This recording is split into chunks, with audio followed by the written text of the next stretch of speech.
Noong Marso 20, 1995, may mga miyembro ng Aum Shinrikyo cult na naglabas ng nakamamatay na sarin nerve gas sa 5 subway lines ng Tokyo habang rush hour.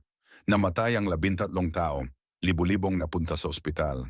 Pero mas malala pa sana ang nangyari. Ang kultong ito ay naghahanda ng mga taon para wakasan ang mundo.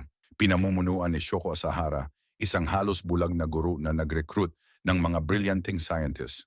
Gumawa sila ng mga tonelada ng chemical weapons sa mga sikretong laboratorio. Dati na nilang sinubok ang sarin sa sarili nilang mga miyembro. Pumatay na rin sila ng 7 tao sa mga nakaraang atake.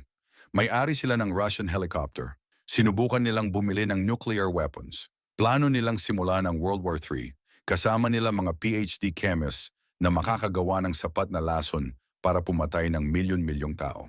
Ipinakita ng ataking ito kung gaano kadaling makatama ng domestic terrorists sa puso ng isang malaking lungsod. Ang pinaka nakakatakot, hindi natin alam kung may mga ganitong grupo pa na naghahanda ngayon.